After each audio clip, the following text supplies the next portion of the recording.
Prime ടൈമിലേക്ക് എല്ലാ പ്രേക്ഷകർക്കും സ്വാഗതം. ഇന്നത്തെ വാർത്താ ദിനത്തിൽ പുറത്തുവന്ന വളരെ പ്രധാനപ്പെട്ട എല്ലാ വാർത്തകളിലൂടെയും ഇനിയുള്ള 1 മണിക്കൂർ സമയം നമ്മൾ കടന്നുപോകും. ഒപ്പം ചില പ്രത്യേക റിപ്പോർട്ടുകൾ, പതിവ് സെഗ്മെന്റുകൾ, ഇതൊക്കെ പ്രേക്ഷകരെ കാത്തിരിക്കുന്നുണ്ട്. റിപ്പോർട്ടുകളിലേക്ക് നമ്മൾ കടക്കുകയാണ്. സർവകലാശാല നിയമ ഭേദഗതി 2ാം ബില്ലിന് ഗവർണറുടെ അനുമതി. കുസാറ്റ് KTU മലയാളം സർവകലാശാല ഭേദഗതി ബില്ലിനാണ് അനുമതി നൽകിയത്. നേരത്തെ അനുമതി ലഭിക്കാത്തതിനാൽ ബിൽ നിയമസഭയിൽ അവതരിപ്പിച്ചിരുന്നില്ല. ഉമേഷ് ബാലകൃഷ്ണൻ വിവരങ്ങളുമായി തിരുവനന്തപുരത്ത് നിന്ന് ചേരുന്നുണ്ട്.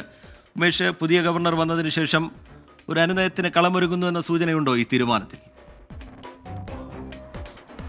തീർച്ചയായും ഈ ബില്ല് ഒരു സാങ്കേതിക പ്രശ്നത്തെ തുടർന്നാണ് പിടിച്ചുവെച്ചത് എന്നാണ് രാജ്ഭവനും ഉന്നത വിദ്യാഭ്യാസ വകുപ്പും വിശദീകരിക്കുന്നത്. അതായത് 3 ബില്ലുകളായിരുന്നു കഴിഞ്ഞ ചൊവ്വാഴ്ച അവതരിപ്പിക്കാൻ ഉന്നത വിദ്യാഭ്യാസ വകുപ്പ് നിയമസഭയിൽ തീരുമാനിച്ചിരുന്നത്. അതിൽ ഒരു ബില്ല്, അതായത് സർവകലാശാല നിയമ ഭേദഗതി ബിൽ 2ാം ഭാഗം, ഇതിന് ഗവർണർ മുൻകൂർ അനുമതി നൽകിയില്ല. കാരണം ഇതിലെ ഇംഗ്ലീഷ് പതിപ്പ് ഗവർണർക്ക് സമർപ്പിച്ചില്ല, രാജ്ഭവന് സമർപ്പിച്ചില്ല. അതുകൊണ്ടാണ് മുൻകൂർ അനുമതി നൽകാത്തത് എന്നുള്ളതായിരുന്നു വിശദീകരണം. അതേസമയം KTU കൂടാതെ മലയാള സർവകലാശാല, കുസാറ്റ് എന്നീ 3 സർവകലാശാലകളിലും ചാൻസലർ എന്ന നിലയിൽ ഗവർണറുടെ അധികാരപരിധി കുറയ്ക്കുകയും എന്നാൽ പ്രോ ചാൻസലർ എന്ന നിലയിൽ ഉന്നത വിദ്യാഭ്യാസ മന്ത്രിയുടെ അധികാരപരിധി കൂട്ടുകയും ചെയ്യുന്നതാണ് ഈ ബില്ല്. ആ സാഹചര്യത്തിൽ ഗവർണർ ഈ ബില്ല് പിടിച്ചുവെച്ചതാണ് എന്നുള്ള വ്യാഖ്യാനങ്ങളും വന്നിരുന്നു. എന്നാൽ സഭയ്ക്ക് ശേഷം ചൊവ്വാഴ്ച തന്നെ ഉന്നത വിദ്യാഭ്യാസ മന്ത്രിയും നിയമമന്ത്രി P. രാജീവും രാജ്ഭവനിലെത്തി ഗവർണറെ സന്ദർശിച്ചിരുന്നു. അതോടൊപ്പം ഈ ബില്ലിൻ്റെ ഇംഗ്ലീഷ് പരിഭാഷയും നൽകിയിരുന്നു. ആ സാഹചര്യത്തിൽ ബില്ല് പഠിച്ച ശേഷം അനുമതി നൽകാമെന്ന് ഗവർണർ മറുപടി നൽകുകയും ചെയ്തു. ഇതിൻ്റെ അടിസ്ഥാനത്തിലാണ് നിയമസഭയിൽ ബില്ല് അവതരിപ്പിക്കാൻ, അതായത് സർവകലാശാല നിയമ ഭേദഗതി ബിൽ 2 അവതരിപ്പിക്കാൻ ഇപ്പോൾ അനുമതി നൽകിയിരിക്കുന്നത്. 20-ാം തീയതി നിയമസഭയിൽ ഈ ബില്ല് അവതരിപ്പിക്കും. പ്രീജിത്ത്, ശരി, 2ാം ബില്ലിന് നേരത്തെ അനുമതി നൽകിയിരുന്നില്ല. സർവകലാശാല നിയമ ഭേദഗതി 2ാം ബില്ലിന് ഗവർണർ അനുമതി നൽകിയിരിക്കുകയാണ്. ഉമേഷ് ബാലകൃഷ്ണൻ തിരുവനന്തപുരത്ത് നിന്ന് വിശദാംശങ്ങൾ പങ്കുവയ്ക്കുകയായിരുന്നു. CPIM സംസ്ഥാന സെക്രട്ടറി MV ഗോവിന്ദന് പ്രാദേശിക പക്ഷപാതിത്വമെന്ന് വിമർശനം. സംസ്ഥാന സമ്മേളനത്തിലെ പൊതുചർച്ചയിലാണ് സെക്രട്ടറിയിൽ കണ്ണൂർ പക്ഷപാതിത്വം ആരോപിക്കപ്പെട്ടത്. മുഖ്യമന്ത്രിക്ക് ശക്തമായ പിന്തുണ ലഭിച്ച ചർച്ചയിൽ മന്ത്രിമാർക്കെതിരെ വിമർശനമുയർന്നു. PSC അംഗങ്ങൾക്ക് സ്വർണ്ണക്കരണ്ടിയിൽ ശമ്പളം വാരിക്കോരി കൊടുക്കുമ്പോൾ ആശാ വർക്കേഴ്സിന്റെ സമരം മറന്നുവെന്നും പ്രതിനിധികൾ കുറ്റപ്പെടുത്തി. തിരുവനന്തപുരത്തു നിന്നുള്ള SK പ്രീജിയാണ് പ്രവർത്തന റിപ്പോർട്ടിന്മേലുള്ള പൊതുചർച്ച തുടങ്ങിവച്ചത്. മുഖ്യമന്ത്രി പിണറായി വിജയൻ പാർട്ടിയെയും സർക്കാരിനെയും ശക്തമായി നയിക്കുമ്പോൾ അദ്ദേഹത്തിന് നേരെ വരുന്ന വിമർശനങ്ങളെ പ്രതിരോധിക്കാൻ മന്ത്രിമാർ എല്ലാവരും രംഗത്തിറങ്ങുന്നില്ല എന്നതായിരുന്നു തിരുവനന്തപുരം പ്രതിനിധിയുടെ വിമർശനം.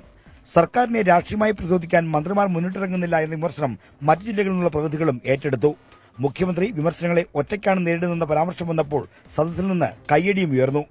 മുഖ്യമന്ത്രിക്ക് കയ്യടി ലഭിച്ച പൊതുചർച്ചയിൽ പക്ഷേ സംസ്ഥാന സെക്രട്ടറി MV ഗോവിന്ദൻ രൂക്ഷമായ വിമർശനമാണ് നേരിട്ടത്. സ്വന്തം ജില്ലയായ കണ്ണൂരിനോട് പക്ഷപാതിത്വം കാണിക്കുന്നുണ്ട് എന്നതായിരുന്നു സംസ്ഥാന സെക്രട്ടറിക്കെതിരെ ഉയർന്ന വിമർശനം. മെറിറ്റും ക്വാളിറ്റിയും പറയുന്ന സെക്രട്ടറി സ്ഥാനമാനങ്ങൾ വീതം വയ്ക്കുമ്പോൾ ഇതെല്ലാം മറന്ന് കണ്ണൂരിനെ പരിഗണിക്കുന്നു എന്നതാണ് പത്തനംതിട്ടയിൽ നിന്നുള്ള CITU നേതാവ് PB ഹർഷകുമാറിന്റെ വിമർശനം. പാർട്ടി പദവികളിൽ കണ്ണൂരിന്റെ സംവരണമുണ്ടോ എന്ന ചോദ്യം മറ്റു ജില്ലകളിൽ നിന്നും ഉയർന്നു. പാർട്ടി ഓഫീസിലും മന്ത്രിമാരുടെ ഓഫീസിലുമെല്ലാം കണ്ണൂരുകാരെ കൊണ്ട് നിറഞ്ഞിരിക്കുകയാണെന്ന വിമർശനവും ഉയർന്നു വന്നു. ചില മന്ത്രിമാരുടെ പ്രകടനം മോശമാണെന്നും പ്രതിനിധികൾ വിമർശിച്ചു. 2ാം പിണറായി സർക്കാരിലെ മന്ത്രിമാർ പ്രതീക്ഷയ്ക്കൊത്ത് ഉയർന്നില്ല. വമ്പൻ പദ്ധതികളുടെ പിന്നാലെ പോകുന്ന സർക്കാർ തൊഴിലാളികളുടെ കാര്യം മറന്നുവെന്നും പ്രതിനിധികൾ വിമർശിച്ചു. 2ാം പിണറായി സർക്കാരിന്റെ കാലത്ത് കയർ തൊഴിലാളികൾക്ക് പരിഗണന ലഭിച്ചില്ല. തൊഴിലാളികൾ കെട്ടിപ്പടുത്ത പാർട്ടിയാണിതെന്ന് മറക്കരുതെന്ന് ആലപ്പുഴയിൽ നിന്നുള്ള PP ചിത്തരഞ്ജൻ MLA വിമർശിച്ചു. ആശാവർക്കർമാരുടെ സമരത്തെപ്പറ്റിയും പൊതുചർച്ചയിൽ വിമർശനങ്ങളുണ്ടായി. PSC അംഗങ്ങൾക്ക് സ്വർണ്ണക്കരടിയിൽ ശമ്പളവും ആനുകൂല്യങ്ങളും വാരിക്കോരി കൊടുക്കുമ്പോൾ ആശാവർക്കർമാർ സമരം ചെയ്യുന്ന കാര്യം സർക്കാർ മറന്നു. ആശാവർക്കർമാരുടെ സമരം രാഷ്ട്രീയ എതിരാളികൾ മുതലെടുക്കാൻ സാധ്യതയുണ്ടെന്നും പ്രതിനിധികൾ മുന്നറിയിപ്പ് നൽകി. ആശാവർക്കർമാർക്ക് പിന്നാലെ ശമ്പള കുടിശ്ശികയുള്ള അംഗൻവാടി ജീവനക്കാരും സമരത്തിലേക്ക് വരാൻ സാധ്യതയുണ്ടെന്നും പൊതുചർച്ചയിൽ പ്രതിനിധികൾ ചൂണ്ടിക്കാട്ടി. നേതാക്കളുടെ സമ്പത്തിന്റെ കാര്യം പരിശോധിക്കണം. പാർട്ടിയിൽ ചേർന്നു കഴിഞ്ഞ് ചിലർ സമ്പന്നരായിട്ടുണ്ടോ എന്നതിൽ പരിശോധന വേണമെന്നും ചർച്ചയിൽ ആവശ്യമുയർന്നു. തദ്ദേശഭരണ വാർഡ് വിഭജനത്തിൽ അപാകതകളുണ്ടെന്നും ചർച്ചയിൽ ചൂണ്ടിക്കാണിക്കപ്പെട്ടു. വാർഡ് വിഭജനം തദ്ദേശ തെരഞ്ഞെടുപ്പിൽ തിരിച്ചടിക്ക് കാരണമായേക്കാവുമെന്നും പ്രതിനിധികൾ മുന്നറിയിപ്പ് നൽകി. ശ്രീജിത്ത്, 24 കൊല്ലം. സ്ത്രീപക്ഷ നിലപാടിൽ പാർട്ടിക്ക് ആത്മാർത്ഥതയില്ലെന്ന് CPIM സംസ്ഥാന സമ്മേളനത്തിലെ പൊതുചർച്ചയിൽ വിമർശനം. അന്ധവിശ്വാസം, അനാചാരം എന്നിവ ക്യാമ്പയിൻ രൂപത്തിൽ പാർട്ടി ഏറ്റെടുക്കാറുണ്ട്. എന്നാൽ സ്ത്രീപക്ഷ നിലപാടിൽ ഈ സമീപനമില്ല എന്ന് SFI മുൻ സംസ്ഥാന പ്രസിഡന്റ് K. അനുശ്രീയാണ് വിമർശനം ഉന്നയിച്ചത്. ശ്രീജിത്ത് കൊല്ലത്തെ സമ്മേളന വേദിയിൽ നിന്ന് ഏറ്റവും പുതിയ വിവരങ്ങളുമായി ചേരുന്നുണ്ട്. ശ്രീജിത്ത്, എന്താണ് ഈ സ്ത്രീപക്ഷ സമീപനവുമായി ബന്ധപ്പെട്ട് ഉയർന്നു വന്ന വിമർശനം? അതെങ്ങനെയാണ്? പൊതുചർച്ചയിലെ പുതിയ വിവരങ്ങൾ എങ്ങനെ? ശ്രീജിത്ത്, CPIM സംസ്ഥാന സമ്മേളനത്തിലെ പ്രവർത്തന റിപ്പോർട്ടിന്മേലുള്ള പൊതുചർച്ച 8 മണിയോടെ പൂർത്തിയായി.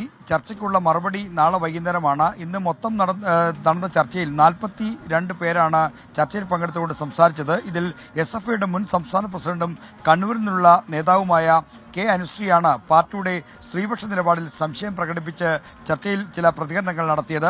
സ്ത്രീപക്ഷ നിലപാട് ഉയർത്തിപ്പിടിക്കുന്നു എന്ന് പറയുമ്പോഴും ആ നിലപാടിൽ പാർട്ടിക്ക് ആത്മാർത്ഥതയുണ്ടോ എന്ന ഗൗരവതരമായ ചോദ്യമാണ് SFIയുടെ മുൻ സംസ്ഥാന പ്രസിഡന്റായ കെ അനുശ്രീ ചൂണ്ടിക്കാണിച്ചത്.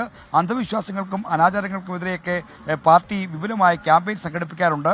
എന്നാൽ സ്ത്രീപക്ഷ നിലപാടിന്റെ കാര്യത്തിൽ ആത്മാർത്ഥതയുണ്ടായിരുന്നുവെങ്കിൽ എന്തുകൊണ്ട് അത്തരം വിഷയങ്ങൾ ഒരു ക്യാമ്പയിൻ സംഘടിപ്പിച്ചില്ല? അങ്ങനെ ഒരു സമീപനം എടുക്കുന്നതായി കാണുന്നില്ല. അതുകൊണ്ട് തന്നെ സ്ത്രീപക്ഷ നിലപാട് ആത്മാർത്ഥമാണോ എന്ന സംശയം ആർക്കെങ്കിലും തോന്നിയാൽ അത് തീർത്തും ന്യായമായിരിക്കും എന്ന പ്രതികരണമാണ് എന്ന പരാമർശമാണ് ഈ ചർച്ചയിൽ നടത്തിയത്. എന്തായാലും ചർച്ചയിൽ മന്ത്രി ഡോക്ടർ ആർ ബിന്ദു അടക്കമുള്ളവർ സംസാരിച്ചു കഴിഞ്ഞു. അവരും ഈ സ്ത്രീ വിഷയങ്ങളുമായി ബന്ധപ്പെട്ടെടുക്കേണ്ട സമീപനങ്ങളെ പറ്റിയുള്ള പ്രതികരണങ്ങൾ നടത്തിയെന്നാണ് നമുക്കറിയാൻ കഴിയുന്നത്. ചർച്ച പൂർത്തിയായി കഴിഞ്ഞു. നാളെ വൈകുന്നേരമാണ് ഈ പൊതുചർച്ചയ്ക്കുള്ള മറുപടി. ശ്രീത്ത് കൊല്ലത്തെ സമ്മേളന വേദിയിൽ നിന്ന് വിശദാംശങ്ങൾ പങ്കുവയ്ക്കുകയായിരുന്നു. തുടർ ഭരണത്തിന്റെ മോശം പ്രവണതകളിൽ ജാഗ്രത വേണമെന്ന് CPIM സംഘടനാ റിപ്പോർട്ട്. ബംഗാൾ പാഠമാകണം എന്നാണ് മുന്നറിയിപ്പ്. ഭരണത്തുടർച്ച സംഘടനാ ദൗർബല്യമുണ്ടാക്കി. രണ്ടാം പിണറായി സർക്കാരിൽ ചില മന്ത്രിമാർ പ്രതീക്ഷയ്ക്കൊത്ത് ഉയർന്നില്ല എന്ന് സംഘടനാ റിപ്പോർട്ടിൽ പരാമർശമുണ്ട്. പ്രാദേശിക തലത്തിൽ വിഭാഗീയത തലപൊക്കുന്നുവെന്നും റിപ്പോർട്ടിൽ കുറ്റപ്പെടുത്തൽ. വിഭാഗീയത അവസാനിച്ചെന്ന് നേതാക്കൾ പൊതുവിൽ ഊറ്റം കൊള്ളുമ്പോഴും പാർട്ടിക്കുള്ളിൽ വിഭാഗീയതയുടെ കനൽ ഇപ്പോഴും അണഞ്ഞിട്ടില്ലെന്ന് വ്യക്തമാക്കുന്നതാണ് MV ഗോവിന്ദൻ അവതരിപ്പിച്ച സംഘടനാ റിപ്പോർട്ട്. പൊതുവിൽ വിഭാഗീയത അവസാനിച്ചെങ്കിലും അത്തരം സംസ്കാരത്തിന് അടിമപ്പെട്ടവർ ഇപ്പോഴുമുണ്ട്. ഇത് പരിഹരിക്കാൻ സംസ്ഥാന സെന്ററിൽ നിന്ന് നേതാക്കൾ ഇടപെട്ട് ജില്ലകളിലെ പരാതികൾ പരിശോധിക്കണം.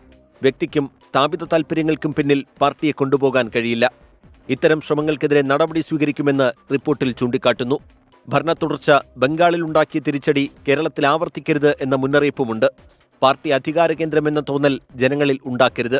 തുടർഭരണം ജനങ്ങളെ ആകർഷിച്ചപ്പോൾ സംഘടനയും നേതാക്കളും ജനങ്ങളിൽ നിന്ന് അകന്നുവെന്നും സ്വയം വിമർശനമായി റിപ്പോർട്ടിൽ ചൂണ്ടിക്കാട്ടുന്നു.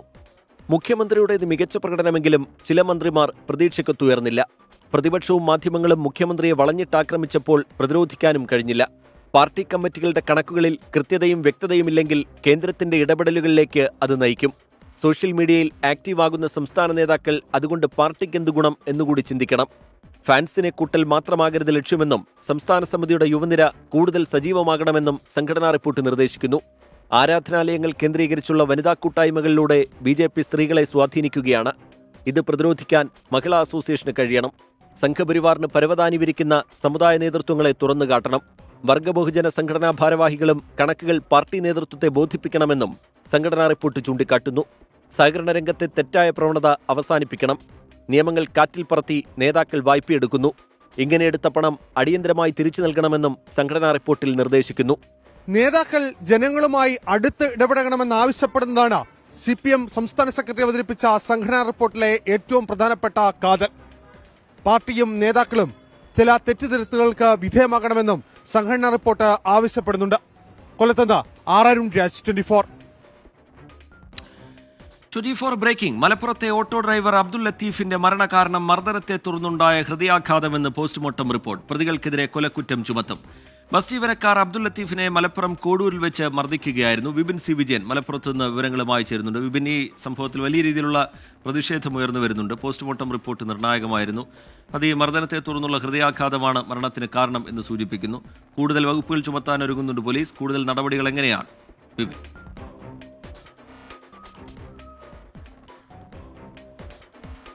രജിത്ത്, ഓട്ടോ ഡ്രൈവർ അബ്ദുൾ ലത്തീഫിനെ ഇന്ന് രാവിലെയാണ് വടക്കേമണ്ണയിൽ വെച്ച് ബസ് ജീവനക്കാർ കൂട്ടമായി ചേർന്ന് മർദ്ദിച്ച് അവശനാക്കിയത്. അതിനുശേഷം ഓട്ടോറിക്ഷ എടുത്ത് അദ്ദേഹം മലപ്പുറത്തെ താലൂക്ക് ആശുപത്രിയിലേക്ക് എത്തിയെങ്കിലും അവിടെ വെച്ച് കുഴഞ്ഞു വീഴുകയായിരുന്നു. ചികിത്സിക്കാൻ വേണ്ടി ആശുപത്രിയിലേക്ക് എത്തിച്ചു എന്നുണ്ടെങ്കിലും പിന്നീട് മരണപ്പെടുകയായിരുന്നു. ഇപ്പോൾ പോസ്റ്റ്മോർട്ടം നടപടികൾ പൂർത്തിയായിരിക്കുന്നു. ഈ പോസ്റ്റ്മോർട്ടത്തിൽ പറയുന്നത് ഈ മരണത്തിന്റെ കാരണം ഹൃദയാഘാതം എന്നുള്ളതാണ്. ഈ ഹൃദയാഘാതത്തിലേക്ക് പക്ഷേ നയിച്ചത്, അതിലേക്ക് എത്തിയത് ഈ മർദ്ദനമാണ്. ഈ മർദ്ദനത്തെ തുടർന്നുണ്ടായ ഉണ്ടായിട്ടുള്ള ടെൻഷൻ കൂടിയതാണ്, ഒപ്പം തന്നെ രക്തസമ്മർദ്ദം കൂടിയതുമാണ് ഈ ഒരു മരണകാരണം എന്നുള്ളതാണ് പറയുന്നത്. അങ്ങനെയാണ് ഈ ഹൃദയാഘാതം സംഭവിച്ചത് എന്നുള്ളതുമാണ് ഈ പോസ്റ്റ്മോർട്ടം റിപ്പോർട്ടുള്ളത്. പോസ്റ്റ്മോർട്ടം റിപ്പോർട്ടിന്റെ പ്രാഥമിക വിവരങ്ങളാണ് ഇപ്പോൾ പുറത്തു വന്നിരിക്കുന്നത്. അത് ഇപ്രകാരമാണ്: ഹൃദയാഘാതം മൂലമാണ് ഇപ്പോൾ അബ്ദുൽ ലത്തീഫ് മരിച്ചിരിക്കുന്നത്. പക്ഷേ അതിലേക്ക് നയിച്ചത് ഈ മർദ്ദനമാണ് എന്നുള്ളത് കൊണ്ട് തന്നെ നരഹത്യാ വകുപ്പ് ഈ പ്രതികൾക്കെതിരെ ചുമത്തും എന്നുള്ളതാണ് പോലീസ് അറിയിക്കുന്നത്. 3 പ്രതികളാണ് നിലവിൽ ഈ കേസുമായി ബന്ധപ്പെട്ട് ഇപ്പോൾ പോലീസിന്റെ കസ്റ്റഡിയിലുള്ളത്. അതിനെ അറസ്റ്റ് രേഖപ്പെടുത്തുന്ന നടപടികളിലേക്ക് പോലീസ് കടന്നിട്ടേ ഉള്ളൂ. അറസ്റ്റ് രേഖപ്പെടുത്തി കഴിഞ്ഞാൽ മറ്റ് കാര്യങ്ങളിലേക്ക് കൂടി പോകും. ആദ്യമൊക്കെ ഇപ്പോൾ മനഃപൂർവ്വമല്ലാത്ത നരഹത്യയൊക്കെയാണ് ചുമത്തിയിരുന്നത്. അതിപ്പോൾ നരഹത്യ എന്നുള്ള വകുപ്പ് തന്നെ ചുമത്തുന്നതിന് വേണ്ടിയിട്ടാണ് പോലീസ് നീക്കം ആരംഭിച്ചിരിക്കുന്നത്. അത് പ്രകാരമായിരിക്കും പോലീസ് കേസെടുക്കുകയും ചെയ്യുക.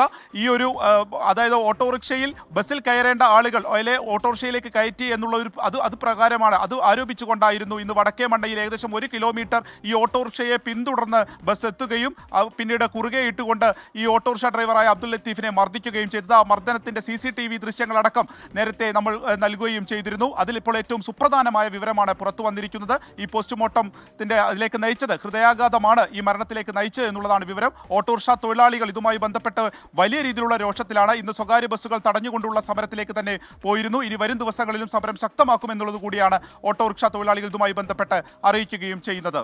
ഒരു സാധു മനുഷ്യനെ ക്രൂരമായി തല്ലിക്കൊന്ന കേസാണ്. അതിൽ ഇപ്പോൾ 3 പേരാണ് കസ്റ്റഡിയിലുള്ളത്. കൂടുതൽ പേരുടെ പങ്കാളിത്തം പോലീസ് സംശയിക്കുന്നുണ്ടോ? അതുമായി ബന്ധപ്പെട്ട് പോലീസ് വ്യക്തമാക്കുന്നത് എന്താണ്? ഈ ഡ്രൈവർ, കണ്ടക്ടർ, ക്ലീനർ ഇവരാണ് ഇത് ചെയ്തിരിക്കുന്നത് എന്നുള്ളത് നമുക്ക് ആ CCTV ദൃശ്യങ്ങളിൽ നിന്ന് തന്നെ വ്യക്തമാണ്. അതുകൊണ്ട് തന്നെ കൂടുതൽ പേരുണ്ട് എന്നുള്ളതിലേക്ക് പോലീസിന്റെ അന്വേഷണം ഇപ്പോൾ കടക്കുന്നില്ല. ഈ 3 പേർക്കെതിരെ പരമാവധി ഇപ്പോൾ ഈ ഏറ്റവും പ്രധാനപ്പെട്ടിട്ടുള്ള നരഹത്യാ വകുപ്പ് തന്നെ ചുമത്തിക്കൊണ്ട് കേസെടുക്കാനാണ് മലപ്പുറം പോലീസ് തീരുമാനിച്ചിട്ടുള്ളത്. അതുപ്രകാരമാണ് ഇപ്പോൾ അറസ്റ്റ് നടപടികൾ പുരോഗമിച്ചുകൊണ്ടിരിക്കുന്നത്. അറസ്റ്റ് ചെയ്തതിന് ശേഷം മറ്റ് കോടതിയിൽ ഹാജരാക്കുന്നതിൻ്റെയൊക്കെയുള്ള നടപടികളിലേക്ക് പോലീസ് കടക്കുകയും ചെയ്യും. ഇത് ഒരു ഒറ്റപ്പെട്ട സംഭവമായി കണക്കാക്കാൻ കഴിയില്ല എന്നുള്ളതാണ് ഏറ്റവും പ്രധാനപ്പെട്ട കാര്യം, റീജിത്ത്. കാരണം ഇന്നലെ താനൂരിലുണ്ടായി. അതും ഇതുപോലെ തന്നെ ഒരു തെറ്റിദ്ധരിച്ചപ്പെട്ട് ഭാര്യയെ ഓട്ടോറിക്ഷയിൽ കയറ്റുമ്പോൾ അതൊരു യാത്രക്കാരാണെന്ന് കരുതുകയും പെട്ടെന്ന് തന്നെ പുറത്തേക്ക് ആ ബസ്സിലെ ജീവനക്കാർ വന്ന് ഓട്ടോറിക്ഷ ഡ്രൈവറെ മർദ്ദിക്കുകയുമായിരുന്നു. ഇന്ന് സമാനമായ സംഭവം. ആ സംഭവത്തിന് ശേഷം അദ്ദേഹം ആശുപത്രിയിലേക്ക് എത്തിയപ്പോൾ തന്നെ കുഴഞ്ഞു വീഴുകയായിരുന്നു. അദ്ദേഹത്തിന്റെ കഴുത്തിന് പിടിച്ചു, ഒപ്പം തന്നെ നെഞ്ചിലേക്ക് ചവിട്ടി എന്നൊക്കെ ദൃക്സാക്ഷികൾ പറയുന്നുണ്ട്. ഒപ്പം തന്നെ ആ CCTV ദൃശ്യങ്ങളിലാണെങ്കിൽ ആയുധവും നമ്മൾ കാണുന്നുണ്ട് ഇവരുടെ കയ്യിൽ. അപ്പോൾ എത്രത്തോളം ഒരു മർദ്ദനം അദ്ദേഹത്തിന് ഏറ്റിട്ടുണ്ടാവും. അതുമായി ബന്ധപ്പെട്ടിട്ടുള്ള അദ്ദേഹത്തിന് ടെൻഷൻ കൂടുകയും രക്തസമ്മർദ്ദം കൂടുകയും ഒക്കെ ചെയ്തത് പെട്ടെന്ന് തന്നെ ഒരു ഹൃദയാഘാതത്തിലേക്ക് എത്തിച്ചു. അതാണ് ആശുപത്രിയിലേക്ക് എത്തിയപ്പോഴേക്കും കുഴഞ്ഞു വീഴുന്നത് എന്നുള്ളതാണ് ഈ പോസ്റ്റ്മോർട്ടം റിപ്പോർട്ട് കൂടി വെച്ചുകൊണ്ട് നമുക്ക് ഈ ഘട്ടത്തിൽ പറയാൻ സാധിക്കുക. അപ്പോൾ കൂടുതൽ വിശദമായിട്ടുള്ള അന്വേഷണം ഇക്കാര്യത്തിൽ നടക്കുമെന്നുള്ളത് തന്നെയാണ് പോലീസ് വ്യക്തമാക്കുന്നത്. ഒപ്പം തന്നെ എത്രത്തോളം ഏതൊക്കെ വകുപ്പുകൾ കൂടുതലായിട്ട് ചുമത്തുമെന്നതിനൊക്കെ സംബന്ധിച്ച് പോലീസ് ഒരു അന്തിമ രൂപത്തിലേക്ക് എത്തുന്നേ ഉള്ളൂ. റീജിത്ത്, ശരി. പിന്തുടർന്നെത്തി ക്രൂരമായി മർദ്ദിച്ച ഈ ഓട്ടോ ഡ്രൈവർ അബ്ദുൽ ലത്തീഫിനെ കൊലപ്പെടുത്തുകയായിരുന്നു. അബ്ദുൽ ലത്തീഫിന്റെ മരണകാരണം മർദ്ദനത്തെ തുടർന്നുള്ള ഹൃദയാഘാതമാണ് എന്ന പോസ്റ്റ്മോർട്ടം റിപ്പോർട്ട് പുറത്തുവരികയാണ്. പ്രതികൾക്കെതിരെ കൊലക്കുറ്റം ചുമത്തും എന്നാണ് പോലീസ് അറിയിക്കുന്നത്. നിലവിൽ 3 പേരാണ് ഇതുമായി ബന്ധപ്പെട്ട് ഈ ആക്രമണത്തിൽ പങ്കെടുത്ത 3 പേരാണ് പോലീസിന്റെ കസ്റ്റഡിയിലുള്ളത്. വിപിൻ സി വിജയൻ വിശദമായ വിവരങ്ങൾ നൽകുകയായിരുന്നു മലപ്പുറത്ത് നിന്ന്. അഭിഭാഷകയെ അപമാനിച്ചു എന്ന പരാതിയിൽ ജഡ്ജിക്കെതിരെ കേരള ഹൈക്കോടതിയിലെ അഭിഭാഷകർ പ്രതിഷേധം തുടരും. ജസ്റ്റിസ് എ ബദറുദ്ദീനെതിരായ പ്രതിഷേധം തുടരുമെന്ന് ഹൈക്കോടതി അഭിഭാഷക അസോസിയേഷൻ വ്യക്തമാക്കി. ജഡ്ജിയുടെ ഭാഗത്തു നിന്നും നേരത്തെയും സമാന രീതിയിലുള്ള പെരുമാറ്റം ഉണ്ടായിട്ടുണ്ടെന്ന് കാണിച്ച് അസോസിയേഷൻ ചീഫ് ജസ്റ്റിസിന് കത്തയച്ചു. ഹൈക്കോടതി അഭിഭാഷക അസോസിയേഷൻ ജനറൽ ബോഡി യോഗമാണ് ജസ്റ്റിസ് എ ബദറുദ്ദീനെതിരെ പ്രതിഷേധം തുടരാൻ തീരുമാനമെടുത്തത്. കഴിഞ്ഞ ദിവസം കോടതിയിൽ വെച്ച് വനിതാ അഭിഭാഷകയെ അപമാനിക്കുന്ന രീതിയിൽ ജസ്റ്റിസ് ബദറുദ്ദീൻ സംസാരിച്ചെന്നാണ് അസോസിയേഷന്റെ പരാതി. തുറന്ന കോടതിയിൽ മാപ്പ് പറയണമെന്ന ആവശ്യം ജഡ്ജി നിരാകരിച്ചിട്ടുണ്ട്. ചേംബറിൽ വെച്ച് മാപ്പ് പറയാമെന്നായിരുന്നു നിലപാട്. എന്നാൽ കോടതിയിൽ വെച്ച് നടന്ന സംഭവത്തിന് അവിടെ വെച്ച് തന്നെ മാപ്പ് പറയണമെന്ന ഉറച്ച നിലപാടിലാണ് അഭിഭാഷക അസോസിയേഷൻ. ഇതിനിടെ ജസ്റ്റിസ് എ ബദറുദ്ദീൻ നേരത്തെയും സമാന രീതിയിൽ അഭിഭാഷകരോട് പെരുമാറിയിട്ടുണ്ടെന്ന് കാണിച്ച് അസോസിയേഷൻ ചീഫ് ജസ്റ്റിസ് നിതിൻ ജാംദാറിന് കത്തയച്ചു. കോടതി മുറികളിലെ വീഡിയോ ചിത്രീകരണം പ്രവർത്തനക്ഷമമാണെന്ന് ഉറപ്പുവരുത്തണമെന്നും കത്തിൽ ആവശ്യപ്പെട്ടിട്ടുണ്ട്. രാവിലെ ജസ്റ്റിസ് എ ബദറുദ്ദീന്റെ കോടതി മുറിയിൽ അഭിഭാഷകർ പ്രതിഷേധവുമായി എത്തിയിരുന്നു. പ്രതിഷേധത്തെ തുടർന്ന് ഇടപെട്ട ചീഫ് ജസ്റ്റിസ് വിഷയം പഠിക്കാൻ സാവകാശം തേടി. അസാധാരണ സംഭവവികാസങ്ങളെ തുടർന്ന് ജസ്റ്റിസ് എ ബദറുദ്ദീന്റെ ഇന്നത്തെ സിറ്റിംഗ് ഒഴിവാക്കിയിരുന്നു. എസ് ശ്രീകാന്ത്, 24, കൊച്ചി. പ്രൈം ടൈമിലേക്ക് വീണ്ടും ഏറ്റവും ഒടുവിലായി പുറത്തുവരുന്ന ഒരു വിവരം കൂടി പ്രേക്ഷകരെ അറിയിക്കാം. അത് KSRTC ബസ്സിന് മുന്നിൽ കാട്ടാന എന്നുള്ളതാണ്. പത്തനംതിട്ട ഗവി കുമളി ബസ് കാട്ടാന തടഞ്ഞു നിർത്തിയത് 30 മിനിറ്റോളമാണ്. സംഭവം കക്കി ഡാമിന് സമീപം വൈകിട്ടാണ്. അതിൻ്റെ ദൃശ്യങ്ങൾ ലഭ്യമായിട്ടുണ്ട്. ആ വാർത്ത അതിൻ്റെ ദൃശ്യങ്ങൾ സഹിതം പ്രേക്ഷകർക്ക് മുമ്പിലേക്ക് അല്പസമയത്തിനകം തന്നെ എത്തിക്കാം. നേരത്തെ ഇടവേളയിലേക്ക് പോകുന്നതിന് മുമ്പ് സൂചിപ്പിച്ച വാർത്തയിലേക്കാണ് ഇനി കടക്കുന്നത്. എറണാകുളം കളമശ്ശേരി സീപോർട്ട് എയർപോർട്ട് റോഡിൽ കൈപ്പട മുകളിൽ റോഡ് മുറിച്ച് കടക്കുന്നതിനിടെ 2 പേരെ കാർ ഇടിച്ചു തെറിപ്പിച്ചു. കാർ ഡ്രൈവർ ഓടി രക്ഷപ്പെട്ടു. അശ്വിൻ പാലാഴി വിവരങ്ങളുമായി ചേരുന്നുണ്ട് കൊച്ചിയിൽ നിന്ന്. അശ്വിൻ, എന്താണ് സംഭവിച്ചത്? ഈ പരിക്കേറ്റവരുടെ ആരോഗ്യനില എന്താണ്? കൂടുതൽ വിശദാംശങ്ങൾ എന്താണ് അശ്വിൻ? ഇന്ന് വൈകുന്നേരം 6:30യോടുകൂടിയാണ് റോഡ് മുറിച്ചു കടക്കുന്നതിനിടെ 2 വയോധികരെ അമിത വേഗതയിലെത്തി കാർ ഇടിച്ചു തെറിപ്പിക്കുന്നത്. അവർ സീബ്ര ക്രോസ് വഴി റോഡിൻ്റെ മറുവശത്തേക്ക് എത്താൻ ശ്രമിക്കുകയായിരുന്നു. ഈ സമയം കാക്കനാട് നിന്ന് വന്ന കാറാണ് ഇവരുടെ ദേഹത്തേക്ക് ഇടിച്ചു കയറിയത്. സീബ്ര ക്രോസിൽ വെച്ച് തന്നെയാണ് അപകടം ഉണ്ടാകുന്നത്. അപകടത്തിൻ്റെ ആഘാതം എത്രത്തോളം ഉണ്ടായെന്ന് തെളിയിക്കുന്നതാണ് ഈ വാഹനത്തിൻ്റെ ദൃശ്യങ്ങൾ. അതിൻ്റെ മുൻഭാഗത്തെ ഗ്ലാസ് പൂർണ്ണമായും തകർന്നിട്ടുണ്ട്. ഒപ്പം അതിൻ്റെ ബോണറ്റിൽ വലിയ ആഴത്തിലേക്ക് അതിൻ്റെ പരിക്കേറ്റിട്ടുണ്ട്. അത്രത്തോളം വേഗത്തിലെത്തിയാണ് ഈ 2 പേരെയും വാഹനം ഇടിച്ചു തെറിപ്പിച്ചത് എന്നുള്ളതാണ് ദൃക്സാക്ഷികളടക്കം പറയുന്നത്. 2 പേര് അവിടെ ഈ സമീപത്ത് തന്നെ അപകടം നടന്ന കൈപ്പട മുകളിലുള്ള സമീപത്ത് തന്നെ താമസിക്കുന്ന 2 വയോധികരാണ്. അയ്യപ്പനും അയ്യപ്പൻ്റെ ഭാര്യയുടെ സഹോദരി ശാരദയും. ഇവർക്ക് 2 പേർക്കുമാണ് പരിക്കേറ്റത്. അതിൽ ശാരദയുടെ പരിക്ക് അല്പം ഗുരുതരമാണ്. നിലവിൽ കളമശ്ശേരി മെഡിക്കൽ കോളേജ് ആശുപത്രിയിലാണ് 2 പേരും തീവ്ര പരിചരണ വിഭാഗത്തിൽ ചികിത്സയിൽ തുടരുന്നത്. ഈ അപകടത്തിന് ശേഷം കാറിന് ഡ്രൈവർ ഒമിനി വാഹനമാണ്. ആ വാഹനത്തിൻ്റെ ഡ്രൈവർ ഓടി രക്ഷപ്പെട്ടു. അയാളെ കണ്ടെത്താനുള്ള നടപടികൾ കളമശ്ശേരി പോലീസ് ആരംഭിച്ചിട്ടുണ്ട്. ഒപ്പം മറ്റ് മേൽ നടപടികളും പോലീസ് സ്വീകരിച്ചിട്ടുണ്ട്. ഇവരുടെ ആരോഗ്യനില സംബന്ധിച്ച് നിലവിൽ മറ്റൊന്നും പറയാനാകാത്ത സാഹചര്യമാണ് എന്നുള്ളതാണ് ഡോക്ടർമാർ അറിയിക്കുന്നത്. ശരി, അശ്വിൻ പാലാഴി കൊച്ചിയിൽ നിന്ന് വിശദാംശങ്ങൾ നൽകുകയായിരുന്നു. ആശാ വർക്കേഴ്സിന്റെ സമരം കേന്ദ്രത്തോട് ഉന്നയിച്ച് കേരളം. ധനമന്ത്രി നിർമ്മല സീതാരാമനുമായി കേരളത്തിന്റെ പ്രത്യേക പ്രതിനിധി KV തോമസ് ചർച്ച നടത്തി. സമരം അടിച്ചമർത്താൻ കുൽസിത ശ്രമം നടക്കുന്നുവെന്ന് മുൻ KPCC അധ്യക്ഷൻ VM സുധീരൻ പറഞ്ഞു. ധനമന്ത്രി നിർമ്മല സീതാരാമനുമായി ധനമന്ത്രാലയത്തിൽ നടത്തിയ കൂടിക്കാഴ്ചയിലാണ് ആശാ വർക്കേഴ്സിന്റെ ഉൾപ്പെടെയുള്ള കേരളത്തിന്റെ പ്രശ്നങ്ങൾ KV തോമസ് ഉന്നയിച്ചത്. കേരളത്തിന്റെ ആവശ്യങ്ങൾ സംബന്ധിച്ച് കേന്ദ്ര ധനമന്ത്രി കുറിപ്പ് ആവശ്യപ്പെട്ടു. സംസ്ഥാന സർക്കാരുമായി ആലോചിച്ച് കുറിപ്പ് കേന്ദ്രത്തിന് കൈമാറുമെന്നും KV തോമസ്. ഈ മാസം 11, 12 തീയതികളിൽ മുഖ്യമന്ത്രി പിണറായി വിജയൻ ഡൽഹിയിലെത്തും. ധനമന്ത്രി നിർമ്മല സീതാരാമനുമായി കൂടിക്കാഴ്ച നടത്തുമെന്നും KV തോമസ് പറഞ്ഞു. ആശാ വർക്കേഴ്സിൻ്റെത് ഒരു കേന്ദ്ര ഗവൺമെൻറ്റിൻ്റെ സ്കീമാണ്. അപ്പോൾ അതിലെന്താണ് പ്രശ്നങ്ങളുള്ളത് എന്ന് പരിശോധിക്കാനായിട്ട് ഞാൻ പറഞ്ഞു സംസ്ഥാന ഗവൺമെൻറ്റിൻ്റെ കൂടി അഭിപ്രായം നോക്കിയിട്ട് സംസ്ഥാന ഗവൺമെൻറ് നോട്ട് അധികം താമസിയാതെ എത്തിക്കാം എന്ന് പറഞ്ഞിട്ടുണ്ട്. മുണ്ടക്കൈ ചൂരൽമല ദുരന്തത്തിലെ സഹായധനം ഉൾപ്പെടെയുള്ള കേരളത്തിന്റെ ആവശ്യങ്ങൾ കൂടിക്കാഴ്ചയിൽ KV തോമസ് ഉന്നയിച്ചു. ആശാ വർക്കേഴ്സിന്റെ സമരം അടിച്ചമർത്താൻ കുൽസിത ശ്രമം നടക്കുന്നുവെന്ന് മുൻ KPCC അധ്യക്ഷൻ VM സുധീരൻ. അവർ ജീവിക്കാൻ വേണ്ടിയുള്ള സമരത്തിന്റെ പാതയിലാണ് വന്നിട്ടുള്ളത്. ആ സമരത്തെ അടിച്ചമർത്താൻ വേണ്ടി പ്രകാശ് കാരാട്ട് മാതൃകാപരമെന്ന് വിശേഷിപ്പിച്ച CPMന്റെ ഭരണം നടത്തുന്ന ശ്രമങ്ങൾ, കുൽസിതമായ ശ്രമങ്ങൾ എത്രയോ പരിഹാസ്യമാണ്. അവരെ ആക്ഷേപിക്കുക, ഭരണയന്ത്രം ഉപയോഗിച്ചുകൊണ്ട് അവരെ അടിച്ചമർത്താൻ ശ്രമിക്കുക, ഇതാണോ പ്രകാശ് കാരാട്ട് വിഭാവന ചെയ്യുന്ന മാതൃകാ ഭരണം? അന്താരാഷ്ട്ര വനിതാ ദിനമായ നാളെ വനിതാ സംഗമം സംഘടിപ്പിക്കാനാണ് ആശാ വർക്കേഴ്സിന്റെ തീരുമാനം. അതിനിടെ സമരക്കാരെ അധിക്ഷേപിക്കുന്നവർക്കെതിരെ നിയമ നടപടിക്കൊരുങ്ങുകയാണ് ആശാ വർക്കേഴ്സ്. 24 ഡൽഹി. സെക്രട്ടേറിയറ്റിന് മുന്നിൽ സമരം ചെയ്യുന്ന ആശാ വർക്കേഴ്സിന് ഐക്യദാർഢ്യവുമായി നടിമാരായ റിമ കല്ലിങ്കലും ദിവ്യപ്രഭയും. നാളെ നടക്കുന്ന വനിതാ സംഗമത്തിന്റെ പോസ്റ്റർ ഫേസ്ബുക്കിൽ പങ്കുവെച്ചുകൊണ്ടാണ് അവർ നിലപാട് വ്യക്തമാക്കിയിരിക്കുന്നത്. സലീം മാലിക് വിവരങ്ങളുമായി തിരുവനന്തപുരത്ത് നിന്ന് ചേരുന്നുണ്ട്. സലീം, സമരത്തിന്റെ 26ാം ദിവസം. ഓരോ ദിവസവും ഈ സമരക്കാർക്ക് പിന്തുണ ഏറി വരുന്ന സാഹചര്യം, കലാകാരന്മാരുടെ കവികളുടെയൊക്കെ ഐക്യദാർഢ്യം, പിന്തുണ ഒക്കെ നമ്മൾ കണ്ടു. റിമ കല്ലിങ്കലും ദിവ്യപ്രഭയും വ്യക്തമാക്കുന്നത് എന്താണ്? റീജിത്ത്, ഓരോ ദിവസവും സമരത്തിന് പിന്തുണയേറി വരുന്നു എന്നുള്ളത് മാത്രമല്ല, അത് സമൂഹത്തിൻ്റെ വിവിധ കോണുകളിൽ നിന്നുള്ള പല ആളുകൾ, പല സംഘടനകളൊക്കെ ആ സമരത്തിന് പിന്തുണയുമായി എത്തുന്നു. നാളെ വനിതാ ദിനത്തിൽ ഒരു വലിയ നിലയിലുള്ള വനിതാ സംഗമം, വനിതാ കൂട്ടായ്മയാണ് ആശാ വർക്കേഴ്സ് ഈ സമരം ചെയ്യുന്ന സെക്രട്ടേറിയറ്റ് പടിക്കൽ പദ്ധതിയിട്ടിരിക്കുന്നത്. അതിന് പിന്തുണയുമായാണ് ഇപ്പോൾ നടിമാർ എത്തിയിരിക്കുന്നത്. റിമ കല്ലിങ്കലും ദിവ്യപ്രഭയുമാണ് ഈ സമരത്തെ അനുകൂലിച്ചുകൊണ്ട് ഫേസ്ബുക്കിലും ഇൻസ്റ്റഗ്രാമിലുമായി പോസ്റ്റുകൾ ഷെയർ ചെയ്തത്. രണ്ടുപേരും നാളെ നടക്കുന്ന വനിതാ സംഗമം വിജയിപ്പിക്കണമെന്ന് ആഹ്വാനം ചെയ്യുന്നു. ഒപ്പം തന്നെ പൊരുതുന്ന 3 സ്ത്രീകൾക്ക് ഐക്യദാർഢ്യം എന്നാണ് റിമ കല്ലിങ്കൽ പറഞ്ഞത്.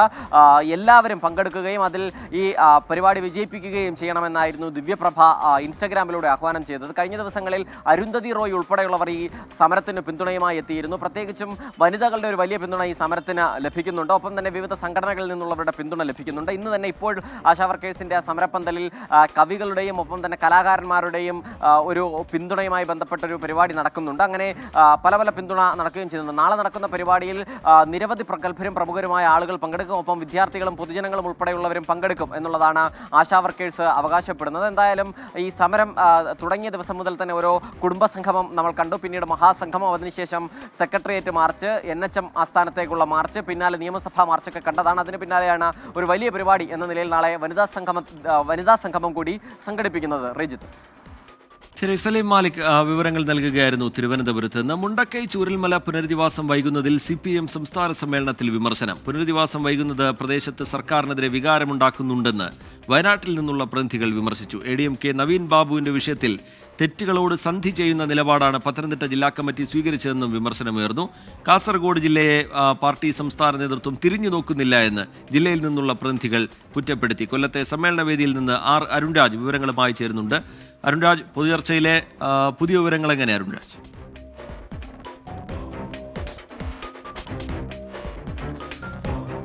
സംഘടനാ റിപ്പോർട്ടുമായി ബന്ധപ്പെട്ട ചർച്ചയിലാണ് വയനാട് പുനരധിവാസം അടക്കമുള്ള കാര്യങ്ങളിൽ സംസ്ഥാന നേതൃത്വത്തിനടക്കം കടുത്ത വിമർശനം നേരിടേണ്ടി വന്നത്. സംസ്ഥാന നേതൃത്വത്തിനും സംസ്ഥാന സർക്കാരിനും ഇക്കാര്യത്തിൽ കടുത്ത വീഴ്ചയുണ്ടായി എന്നുള്ളതാണ് വയനാട് ജില്ലാ കമ്മിറ്റി അംഗങ്ങൾ മുന്നോട്ട് വെക്കുന്ന പരാതികളിലൊന്ന്. പുനരധിവാസം വയനാടിന് വൈകുന്നു എന്നുള്ള വിമർശനമാണ് നിലവിൽ ഈ ജില്ലാ കമ്മിറ്റി മുന്നോട്ട് വെക്കുന്നത്. പുനരധിവാസം വേഗത്തിലാക്കണം. വയനാടിനുള്ള പ്രതികളുടെ ഏറ്റവും പ്രധാനപ്പെട്ട ആവശ്യം അതുതന്നെയാണ്. കാരണം ഇത് സർക്കാരിനെതിരെ വലിയ വികാരം വയനാട്ടിൽ ഉണ്ടാക്കാൻ ഇടയാക്കുന്നുണ്ട് എന്നതാണ് പ്രതിനിധികൾ ചൂണ്ടിക്കാട്ടുന്നത്. മറ്റൊന്ന്, ഈ കാസർഗോഡ് നിന്നുള്ള ജില്ലാ പ്രതിനിധികൾ ഉന്നയിച്ച പ്രശ്നമാണ്. കാസർഗോഡ് ജില്ല സംസ്ഥാനത്തിന്റെ ഭാഗമാണ് എന്ന കാര്യം നമ്മുടെ പാർട്ടി സെന്റർ ഓർക്കണം എന്നതായിരുന്നു ഈ പ്രതിനിധികളുടെ പ്രധാനപ്പെട്ട ആവശ്യങ്ങളിലൊന്ന്. ഈ കാസർഗോഡ് ജില്ലയെ പാർട്ടി നേതൃത്വം തിരിഞ്ഞു നോക്കുന്നില്ല എന്ന കടുത്ത വിമർശനം കൂടി ഈ കാസർഗോഡ് നിന്നുള്ള പ്രതിനിധികൾ മുന്നോട്ട് വെക്കുകയും ചെയ്യുന്നുണ്ട്. മറ്റൊന്ന്, നമ്മൾ നേരത്തെ കണ്ടതാണ് ഈ നവീൻ ബാബുവിന്റെ വിഷയത്തിൽ കോട്ടയം, പത്തനംതിട്ട ജില്ലാ കമ്മിറ്റികൾ, കണ്ണൂർ ജില്ലാ കമ്മിറ്റിയും അതേപോലെ തന്നെ PP ദിവ്യയും കടന്നാക്രമിക്കുന്നത്. അതിന് നേരെ മറുപടി ഇപ്പോൾ പത്തനംതിട്ട ജില്ലാ കമ്മിറ്റിക്ക് ലഭിച്ചിട്ടുണ്ട്. പത്തനംതിട്ട ജില്ലാ കമ്മിറ്റി ഈ വിഷയത്തിൽ സ്വീകരിച്ച നിലപാട് തെറ്റുകളോട് സന്ധി ചെയ്യുന്ന നിലപാടാണ്. അത് ഒരു തരത്തിലും അംഗീകരിക്കാൻ കഴിയില്ല. നവീൻ ബാബുവിന്റെ വിഷയത്തിൽ കൃത്യമായ നിലപാടാണ് പാർട്ടി സംസ്ഥാന നേതൃത്വവും കണ്ണൂർ ജില്ലാ നേതൃത്വവും സ്വീകരിച്ചത് എന്നുള്ളതാണ് നിലവിൽ കണ്ണൂർ ജില്ലാ നേതൃത്വം ഇപ്പോൾ ഈ ജില്ലയിൽ നിന്നുള്ള പ്രതിനിധികൾ ഇപ്പോൾ ഈ പ്രതിനിധി സമ്മേളനത്തിൽ മുന്നോട്ട് വെച്ചിരിക്കുന്ന കാര്യം. എന്തായാലും ചൂടേറിയ ചർച്ചകൾ ഈ പ്രതിനിധി സമ്മേളനത്തിൽ നടക്കുന്നു എന്നുള്ളതാണ് നമുക്ക് ഈ പുറത്തു വരുന്ന വിവരങ്ങളിൽ നിന്ന് മനസ്സിലാക്കുന്നത്. റീജിത്ത്. ശരി, കൊല്ലത്തെ സമ്മേളന വേദിയിൽ നിന്ന് അരുൺരാജ് പുതിയ വിവരങ്ങൾ പങ്കുവയ്ക്കുകയായിരുന്നു. എറണാകുളം കുന്നത്തുനാട് വെമ്പള്ളിയിലെ അനധികൃത തെരുവുനായ ഷെൽട്ടർ ഹോമിനെതിരെ നാട്ടുകാരുടെ പ്രതിഷേധം ശക്തമാവുകയാണ്. ഇന്നും വലിയ രീതിയിലുള്ള പ്രതിഷേധം ഇന്നത്തെ പകലിൽ നമ്മൾ കണ്ടു. തെരുവ് നായ്ക്കളെ പാർപ്പിച്ചിരിക്കുന്നത് നിയമവിരുദ്ധമായാണെന്ന് ജില്ലാ ഭരണകൂടം വ്യക്തമാക്കി. നായ വളർത്തൽ കേന്ദ്രത്തിൽ അതിക്രമിച്ചു കയറി മതിൽ പൊളിച്ചു എന്ന ആരോപണം PV ശ്രീനിജൻ MLA നിഷേധിച്ചു.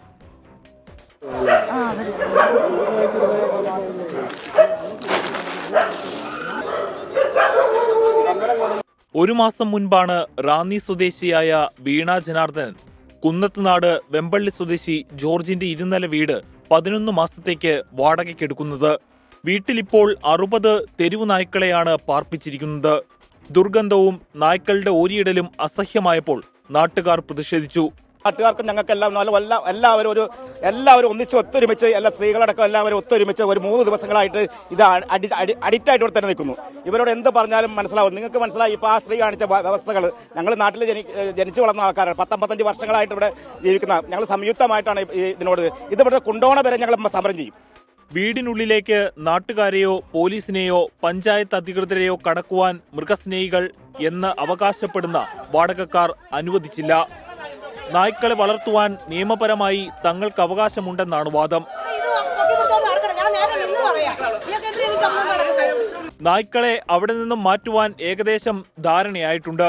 ജില്ലാ മൃഗസംരക്ഷണ ഓഫീസർ സ്ഥലം സന്ദർശിക്കും. മൂവാറ്റുപുഴ RDOയോട് CRPC 133 പ്രകാരം കേസെടുക്കാൻ കളക്ടർ നിർദ്ദേശം നൽകി. ഉടമയായ വീണ ജനാർദ്ദനന് നായ വളർത്തൽ കേന്ദ്രം തുടങ്ങാൻ ലൈസൻസ് ഇല്ല. കുന്നത്തുനാട് MLA PV ശ്രീനിജന്റെ നേതൃത്വത്തിൽ വീട് ആക്രമിച്ചെന്നും മതിൽ തകർത്തെന്നുമുള്ള ആരോപണത്തിൽ പ്രതികരണവുമായി MLA രംഗത്തു വന്നു. ജനപ്രതി എന്നുള്ള രീതിയിൽ ഞാൻ അവിടെ ചെന്നു എന്നുള്ള സത്യമാണ്. ആ സമയത്താണ് ഇതിന്റെ ഉടമസ്ഥന്റെ മകൻ അവിടെ വരികയും അയാൾക്ക് ഈ പ്രിമൈസസിലേക്ക് വീട്ടിലേക്ക് കയറണമെന്ന് ആവശ്യപ്പെടുകയും ചെയ്തു. പക്ഷേ അവരതിനെ പോലും സമ്മതിച്ചില്ല. സ്വാഭാവികമായിട്ടും ആ ഉടമസ്ഥന്റെ മകനാണ് മതിൽ ചാടിക്കിടന്ന് അകത്ത് കയറി പരിശോധിച്ചത്. നിലവിൽ വീടിനുള്ളിലുള്ള നായ്ക്കളെ എവിടേക്ക് മാറ്റും എന്നതാണ് പ്രധാന വെല്ലുവിളി. സർക്കാർ നിയന്ത്രണത്തിലുള്ള തെരുവുനായ ഷെൽട്ടറുകളുടെ കുറവ് പ്രതിസന്ധിയാണ്. താൽക്കാലികമായി മാത്രമേ കോലഞ്ചേരി ABC ഷെൽട്ടറിലേക്ക് മാറ്റാൻ കഴിയൂ. നായ്ക്കളെ ഇവിടെ നിന്നും മാറ്റുന്നതുവരെ പ്രതിഷേധം തുടരാനാണ് നാട്ടുകാരുടെ തീരുമാനം. 24 കൊച്ചി. കൊച്ചിക്ക് സമാനമായി പത്തനംതിട്ട അടൂരിലും നായ വളർത്തൽ കേന്ദ്രം. വീടിനോട് ചേർന്നുള്ള കെട്ടിടത്തിൽ 140 നായ്ക്കളെയാണ് വളർത്തുന്നത്. നായ വളർത്തൽ കേന്ദ്രത്തിന് ലൈസൻസ് ഇല്ല എന്ന് ഏറാത്ത് പഞ്ചായത്ത് പ്രസിഡന്റ് അറിയിച്ചു.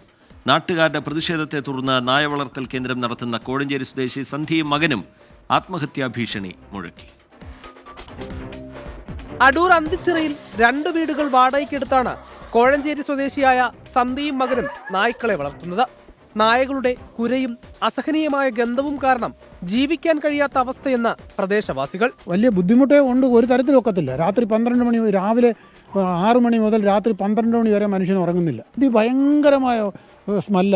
പല പ്രാവശ്യം പഞ്ചായത്ത് നമ്മൾ ആവശ്യപ്പെട്ടിട്ടുള്ള കാര്യം.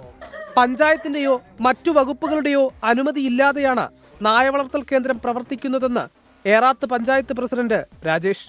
പഞ്ചായത്ത് ലൈസൻസ് ഇല്ല, ചട്ടവിരുദ്ധമാണ്. ഈ മാസം 20-ാം തീയതിക്കുള്ളിൽ ഇവിടുന്ന് മാറിത്തരാമെന്ന് ഇദ്ദേഹം സമ്മതിച്ചിട്ടുണ്ട്. ഇതിനിടയിൽ ഇപ്പോൾ വേണമെങ്കിൽ ലൈസൻസ് എടുക്കാമെന്ന് പറഞ്ഞ് പഞ്ചായത്ത് പ്രസിഡന്റും വീട്ടുടമയുടെ മകനും തമ്മിൽ വാക്കുതർക്കമുണ്ടായി.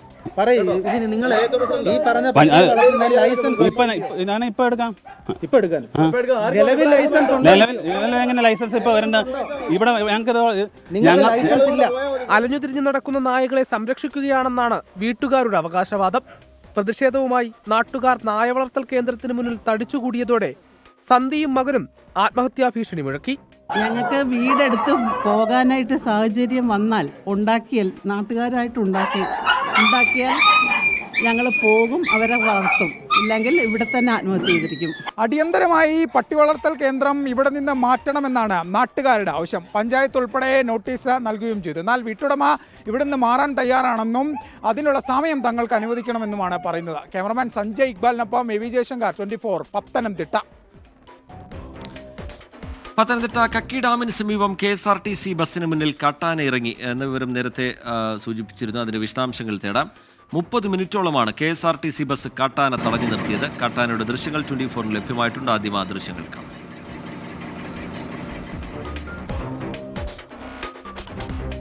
AV ജയശങ്കർ വിവരങ്ങളുമായി പത്തനംതിട്ടയിൽ നിന്ന് ചേരുന്നുണ്ട്. ജയശങ്കർ, എന്താണ് സംഭവിച്ചത്? ജയശങ്കർ, അതായത് റിജിത്ത, പത്തനംതിട്ട ഗവി കുമളി ബസ്സിന് മുന്നിലാണ് ഇത്തരത്തിൽ കാട്ടാന നിന്നത്. ഇത് വനമേഖലയോട് ചേർന്നുള്ള പ്രദേശം തന്നെയാണ്. ഇവിടെ കാട്ടാന പുല്ല് തിന്നുന്നതിന് വേണ്ടിയാണ് എത്തിയത്. ഏകദേശം 30 മിനിറ്റോളം ഈ KSRTC ബസ്സിന് മുന്നിൽ കാട്ടാന പുല്ലൊക്കെ കഴിച്ചാണ് മടങ്ങിയത്. അതുവരെ KSRTC ബസ് അവിടെ നിർത്തുന്ന ഒരു സാഹചര്യമാണ് ഉണ്ടായത്. ഈ കക്കി ഡാമിന് സമീപം ഇന്ന് വൈകിട്ടോടുകൂടിയായിരുന്നു സംഭവം. ഈ ആന മറ്റു തരത്തിൽ KSRTC ബസ്സിനെയോ മറ്റു ആരെങ്കിലും ആക്രമിക്കുന്ന രീതിയിലേക്ക് കടന്നിട്ടില്ല. എന്തായാലും ഏറെ നേരം KSRTC ബസ് അവിടെ നിന്നും ആന പുല്ലൊക്കെ കഴിച്ചതിന് ശേഷം മടങ്ങി പോയതിനു ശേഷമാണ് ഈ ബസ്സും തിരിച്ച് പുറപ്പെട്ടത്. റിജിത്ത്, ശരി. AV ജയശങ്കർ വിശദാംശങ്ങൾ നൽകുകയായിരുന്നു. പത്തനംതിട്ടയിൽ നിന്ന് ഏതാണ്ട് 30 മിനിറ്റോളമാണ് ആ ബസ്സിന് മുമ്പിൽ കാട്ടാന നിലയുറപ്പിച്ചത്. BJP സംസ്ഥാന അധ്യക്ഷ സ്ഥാനത്തേക്ക് റിട്ടയർഡ് IPS ഉദ്യോഗസ്ഥനും കേന്ദ്ര നേതൃത്വത്തിന്റെ പരിഗണനയിൽ. മുൻ വിജിലൻസ് ഡയറക്ടർ ജേക്കബ് തോമസ് ആണ് പട്ടികയിലെ സർപ്രൈസ് എൻട്രി. ക്രിസ്ത്യൻ ന്യൂനപക്ഷ വിഭാഗത്തിൽ നിന്നുള്ള പ്രതിനിധി എന്ന പേരിലാണ് പരിഗണിക്കുന്നത്. അതേസമയം അധ്യക്ഷ സ്ഥാനത്തേക്ക് മുൻതൂക്കമുള്ള ശോഭാ സുരേന്ദ്രനെ വെട്ടാനുള്ള നീക്കവും തകൃതിയായി നടക്കുന്നുണ്ട്. തമിഴ്നാട്ടിൽ അണ്ണാമലയെ ഇറക്കിയ മാതൃകയിലാണ് കേരളത്തിൽ ജേക്കബ് തോമസിന്റെ സാധ്യത BJP ദേശീയ നേതൃത്വം പരിശോധിക്കുന്നത്.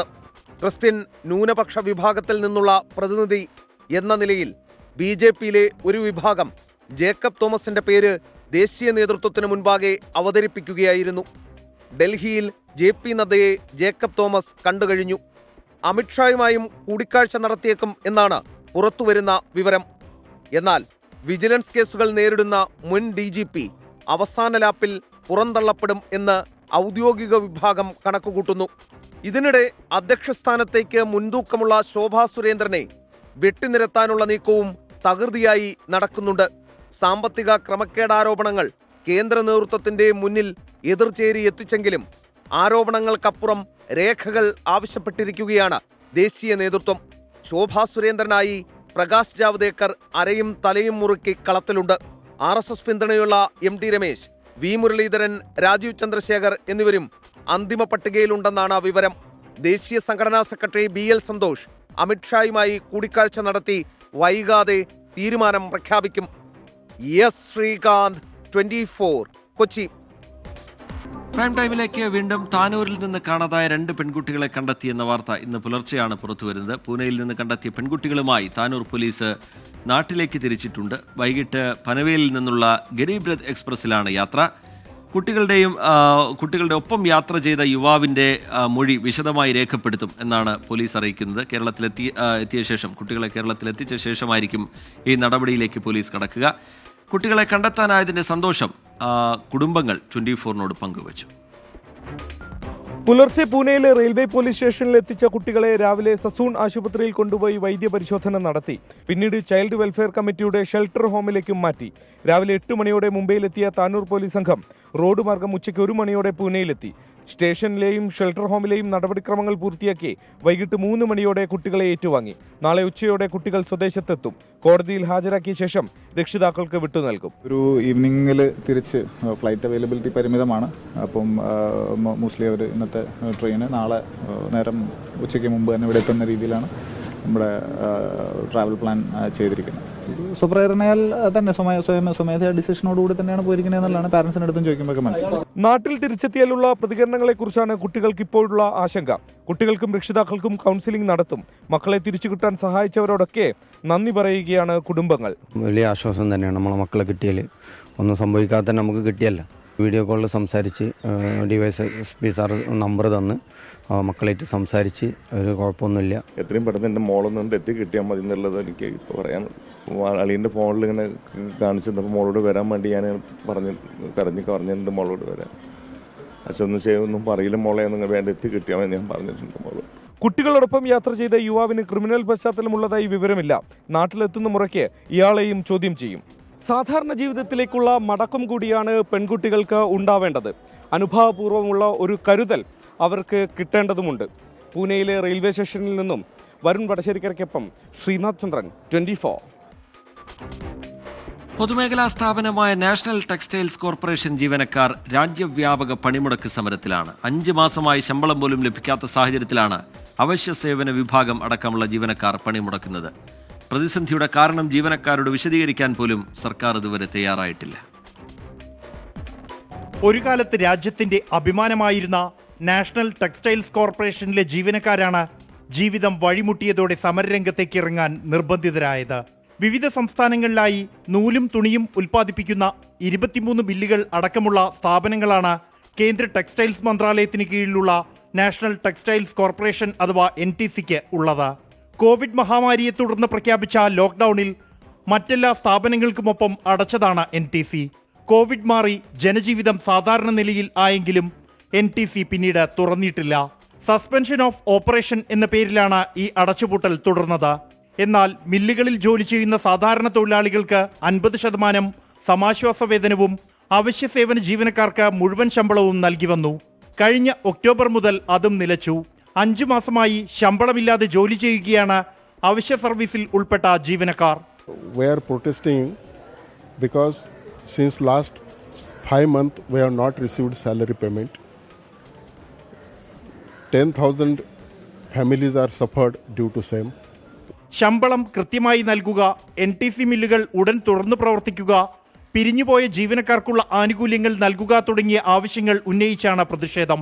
ഡൽഹി സ്കോപ്പ് കോംപ്ലക്സിലുള്ള NTC ആസ്ഥാനത്തുൾപ്പെടെ രാജ്യത്ത് എല്ലാ കേന്ദ്രങ്ങളിലും വേതനത്തിനായി ജീവനക്കാർ പ്രതിഷേധം ആരംഭിച്ചിട്ടും അധികൃതരിൽ നിന്നും യാതൊരു വിശദീകരണവും ഇതുവരെയും ലഭിച്ചിട്ടില്ല.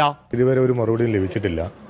ഞങ്ങൾ അതിന് വേണ്ടിയാണ് കാത്തിരിക്കുന്നത്. ഇപ്പം ഇതിൻ്റെ ചെയർമാൻ ഡയറക്ടറെയും കാണണം, കൂടാതെ മിനിസ്റ്ററെ കാണാനുള്ള ഒരു ശ്രമത്തിലും കൂടിയാണുള്ളത്. ഞങ്ങളുടെ ആവശ്യങ്ങൾ വളരെ ജെന്യൂനായിട്ടുള്ള ആവശ്യങ്ങൾ അവരുടെ മുമ്പിൽ ആവശ്യപ്പെടാൻ വേണ്ടിയിട്ടാണ് ഞാനിപ്പോൾ സദേൺ റീജിയനിൽ റെപ്രസെൻ്റ് ചെയ്ത് ഇവിടെ വന്നിട്ടുള്ളത്. ഈ പ്രതിസന്ധിയിലൂടെ കേരളത്തിൽ 400 ഏക്കർ ഉൾപ്പെടെ രാജ്യത്തെ വിവിധ സംസ്ഥാനങ്ങളിലായി NTCയുടെ പേരിലുള്ള 1000 കണക്കിന് ഏക്കർ ഭൂമി ഉൾപ്പെടെ അന്യാധീനപ്പെട്ടു പോകുന്ന സാഹചര്യം കൂടിയാണ് ഉണ്ടായിരിക്കുന്നത്. കോവിഡിന് ശേഷം മറ്റെല്ലാ മേഖലകളും സാധാരണ നിലയിൽ ആയെങ്കിലും കടുത്ത പ്രതിസന്ധിയിലാണ് നാഷണൽ ടെക്സ്റ്റൈൽസ് കോർപ്പറേഷനിലെ ജീവനക്കാർ. ഇവരുടെ പ്രതിസന്ധിക്ക് കാരണം വിശദീകരിക്കാൻ പോലും സർക്കാർ തയ്യാറായിട്ടുമില്ല. സ്കോപ്പ് കോംപ്ലക്സിൽ നിന്നും ജോഗേഷ് സിംഗിനൊപ്പം ബൽറാം നെടുങ്ങാടി, 24. സംസ്ഥാനത്ത് താപനില ഉയരും എന്ന് മുന്നറിയിപ്പ്. വിവിധ ജില്ലകളിൽ കേന്ദ്ര കാലാവസ്ഥാ വകുപ്പ് യെല്ലോ അലർട്ട് പ്രഖ്യാപിച്ചിട്ടുണ്ട്. കോഴിക്കോട് താമരശ്ശേരി സ്വദേശിയായ വിദ്യാർത്ഥിക്ക് സൂര്യാഘാതമേറ്റു. പാലക്കാട് വരും ദിവസങ്ങളിൽ ചൂട് 40 ഡിഗ്രി സെൽഷ്യസ് കടക്കും എന്നാണ് പ്രവചനം. കൊല്ലം, പത്തനംതിട്ട, ആലപ്പുഴ, കോട്ടയം, എറണാകുളം, തൃശൂർ, പാലക്കാട്, മലപ്പുറം, കോഴിക്കോട്, കണ്ണൂർ, കാസർഗോഡ് ജില്ലകളിലാണ് യെല്ലോ അലർട്ട് പ്രഖ്യാപിച്ചത്. സാധാരണയേക്കാൾ 2 മുതൽ 3 ഡിഗ്രി വരെ താപനില ഉയരാനാണ് സാധ്യത. കോഴിക്കോട് താമരശ്ശേരിയിൽ ബൈക്കിൽ സഞ്ചരിക്കുകയായിരുന്ന വിദ്യാർത്ഥിക്ക് സൂര്യാഘാതമേറ്റു. കഴുത്തിന് പരിക്കേറ്റ വിദ്യാർത്ഥി ചികിത്സ തേടി. രാവിലെ ക്ലാസ്സിന് വേണ്ടി വന്ന സമയത്താണ് സൂര്യാഘാതം ഏൽക്കുന്നത്. ഇപ്പോൾ നാട്ടിലുള്ള സ്വകാര്യ ആശുപത്രിയിൽ ചികിത്സ തേടി. നേരിട്ട് സൂര്യന്റെ ചൂടേറ്റ് ജോലി ചെയ്യുന്നവർ ജാഗ്രത പാലിക്കണമെന്ന് ആരോഗ്യവകുപ്പും കാലാവസ്ഥാ നിരീക്ഷണ കേന്ദ്രവും മുന്നറിയിപ്പ് നൽകി. പാലക്കാട് ഇന്ന് 37.4 ഡിഗ്രി സെൽഷ്യസ് ആണ് ചൂട് രേഖപ്പെടുത്തിയത്. 2 ദിവസം മുമ്പ് 39.4 ഡിഗ്രി വരെ എത്തിയിരുന്നു. വിവിധയിടങ്ങളിൽ വേനൽമഴ ലഭിക്കുന്നുണ്ടെങ്കിലും പകൽ ചൂടിൽ ജാഗ്രത വേണമെന്നാണ് നിർദ്ദേശം. വിവിധ ബ്യൂറോകൾക്കൊപ്പം 24 കോഴിക്കോട്. നേരത്തെ സൂചിപ്പിച്ച വാർത്തയുടെ വിശദാംശങ്ങളിലേക്കാണ്. CPIM സംസ്ഥാന സമ്മേളനത്തിൽ CPIക്ക് രൂക്ഷ വിമർശനം. ഊണ് കഴിച്ചിട്ട് പുറംതിരിഞ്ഞു നിൽക്കുന്ന സമീപനമാണ് CPI കാണിക്കുന്നതെന്ന് പൊതുചർച്ചയിൽ വിമർശനമുയർന്നു. ഇടതുമുന്നണിയിലെ ഘടകകക്ഷികളെ നിലയ്ക്ക് നിർത്തണമെന്നും പൊതുചർച്ചയിൽ ആവശ്യമുയർന്നു. കൊല്ലത്ത് നിന്ന് R. ശ്രീജിത്ത് വിശദാംശങ്ങളുമായി ചേരുന്നുണ്ട്. ശ്രീജിത്ത്, എന്ത് ചൂണ്ടിക്കാട്ടിക്കൊണ്ടാണ് ഈ വിമർശനം ഉയർന്നിരിക്കുന്നത്? വിശദാംശങ്ങൾ എന്താണ് ശ്രീജിത്ത്? ശ്രീജിത്ത്, CPIMന്റെ സംസ്ഥാന സമ്മേളനത്തിൽ നടന്ന പൊതുചർച്ചയിലാണ് CPIക്കെതിരെ പ്രധാനപ്പെട്ട വിമർശനങ്ങൾ ഉയർന്നത്. CPI മുന്നണിയിലെ രണ്ടാമത്തെ പ്രധാന ഘടകകക്ഷിയാണെങ്കിലും എപ്പോഴും CPIMന്റെയും സർക്കാരിൻ്റെയും താല്പര്യത്തിന് വിരുദ്ധമായി പ്രവർത്തിക്കുന്നു, നിലപാടെടുക്കുന്നു എന്നതാണ് ചൂണ്ടിക്കാണിക്കുന്ന പ്രധാനപ്പെട്ട കാര്യം. ഇതിൽ ഏറ്റവും ഇപ്പോൾ എലപ്പുള്ളിയിലെ ബ്രുവറി അടക്കമുള്ള വിഷയങ്ങളാണെങ്കിലും അല്ലെങ്കിൽ മറ്റു സർക്കാരിൻ്റെ നയപരമായ തീരുമാനങ്ങളാണെങ്കിലും ആദ്യം യോജിക്കുകയും പിന്നീട് എതിർക്കുകയും ചെയ്യുന്ന സമീപനം CPIക്കുണ്ട്. അതുകൊണ്ട് ഊണ് കഴിച്ചിട്ട് പുറംതിരിഞ്ഞു നിൽക്കുന്ന സമീപനമാണ് CPI എല്ലായ്പ്പോഴും സ്വീകരിക്കുന്നതെന്നാണ് പ്രതിനിധികൾ വിമർശിച്ചത്. CPI ഉൾപ്പെടെയുള്ള ഘടകകക്ഷികളെ, മുന്നണിയിലെ ഘടകകക്ഷികളെ നിലയ്ക്ക് നിർത്തണം. CPIMന്റെ പ്രവർത്തകർ വോട്ടും അതോടൊപ്പം തന്നെ പ്രവർത്തനവും നടത്തി അധ്വാനിച്ചാണ് ഓരോരുത്തരത്തും വിജയിപ്പിക്കുന്നത്. അത് മറന്നുള്ള പ്രവർത്തനമാണ് CPIയുടെ ഭാഗത്തുണ്ടാകുന്ന വിമർശനമാണ് ഈ പൊതുചർച്ചയിൽ ഉയർന്നത്.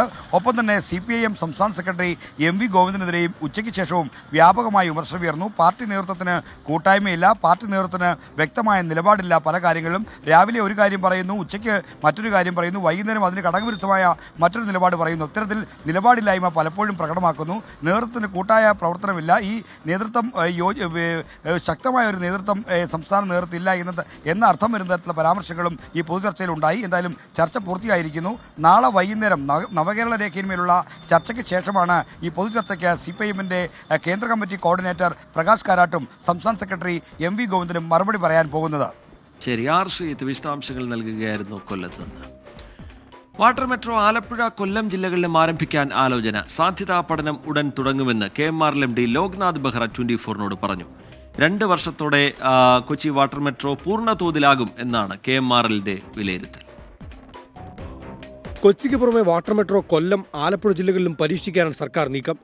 ആലപ്പുഴയിൽ ഇതിനോടകം പ്രാഥമിക പഠനം പൂർത്തിയാക്കിയതായി KMRL MD ലോക്നാഥ് ബെഹ്റ 24 പറഞ്ഞു. മലബാറിൽ കോഴിക്കോടും പരിഗണനയിലുണ്ട്. കൊല്ലം ആൻഡ് ആലപ്പുഴയിലെ ഞങ്ങൾ ഫിസിബിലിറ്റി സ്റ്റഡി ചെയ്യാൻ വേണ്ടിയിട്ട് നിർദ്ദേശം നമുക്ക് കിട്ടിയിട്ടുണ്ട്. ആലപ്പുഴയിൽ ഞങ്ങൾ ഒരു പ്രീ ഫിസിബിലിറ്റി സ്റ്റഡി ചെയ്തായിരുന്നു, കൊല്ലമിൽ ഓൾസോ ചെയ്തായിരുന്നു. 2 സ്ഥലത്തിൽ ചെയ്യാൻ സാധിക്കും. പക്ഷേ അത് കുറച്ചുകൂടി ഡീറ്റെയിൽ ഞങ്ങളിപ്പോൾ വർക്കൗട്ട് ചെയ്തുകൊണ്ടിരിക്കുകയാണ്. കൊച്ചി വാട്ടർ മെട്രോയും അടുത്ത ഘട്ടത്തിലേക്ക് കുതിക്കുകയാണ്. മട്ടാഞ്ചേരി ടെർമിനൽ ഉടൻ തന്നെ തുറന്നു നൽകും. 2 വർഷത്തിനുള്ളിൽ പദ്ധതി പൂർത്തീകരിക്കുമെന്ന് Kochi water metro COO Sajan P. John 24 പറഞ്ഞു. 15 റൂട്ടുകളാണല്ലോ പ്ലാൻ ചെയ്തിരിക്കുന്നത്. 15 റൂട്ടുകളിൽ 5 റൂട്ടുകളെ നമ്മൾ ഇതുവരെ ആയിട്ടുള്ളൂ. മട്ടാഞ്ചേരി റൂട്ടുകൂടെ നമുക്ക് അടുത്ത മേ ബി 1 മാസം 1.5 മാസത്തിനുള്ളിൽ സ്റ്റാർട്ട് ചെയ്യാൻ കഴിയുമെന്ന് വിചാരിക്കുന്നുണ്ട്. അതുകൂടെ വരുന്നതോടുകൂടി ഒരു മേജർ ചേഞ്ച് വരാം. 2 വർഷത്തിനിടെ 30 ലക്ഷത്തോളം യാത്രക്കാരാണ് കൊച്ചി വാട്ടർ മെട്രോയിൽ കയറിയത്. രാജ്യത്ത് 17 നഗരങ്ങളിലാണ് KMRL വാട്ടർ മെട്രോയുടെ സാധ്യതാ പഠനം നടത്തുന്നത്. വിഷ്ണു സുരേഷ്, 24 കൊച്ചി. പ്രൈം ടൈമിലേക്ക് വീണ്ടും ഇനി പതിവ് സെഗ്മെന്റ് വാൽകഷ്ണത്തിന്റെ സമയമാണ്. കാണാം വാൽകഷ്ണം.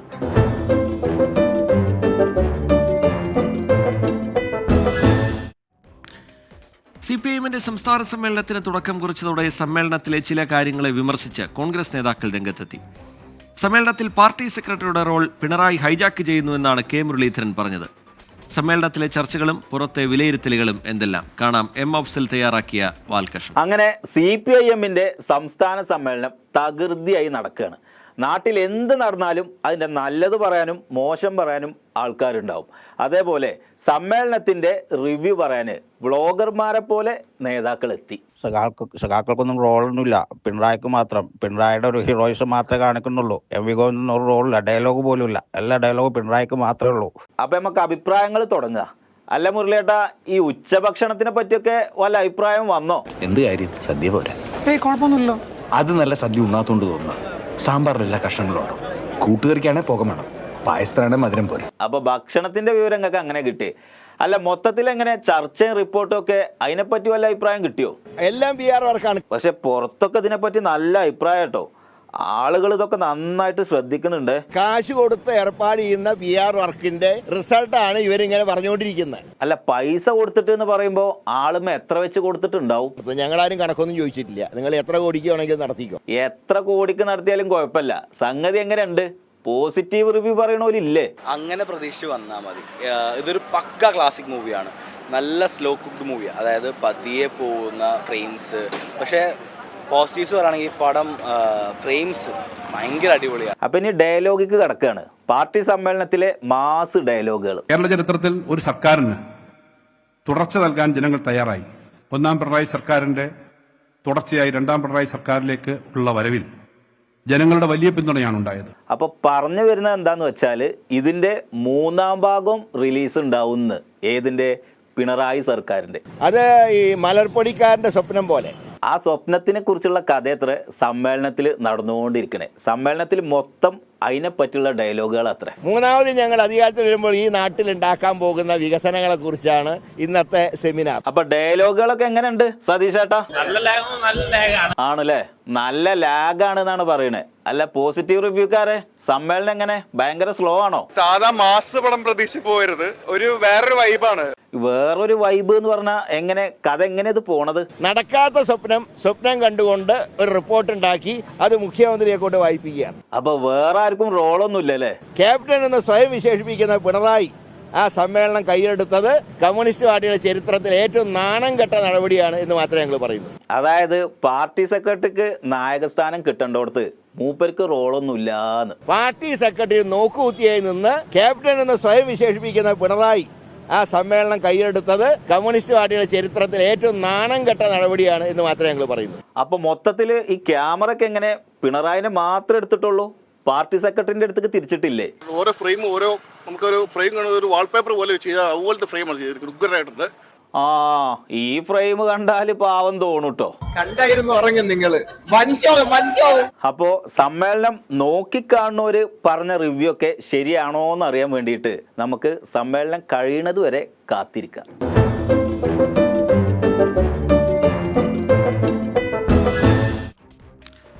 വാൽകഷ്ണത്തോടെ ഇന്നത്തെ പ്രൈം ടൈമിന്റെ സമയം പൂർത്തിയാവുകയാണ്.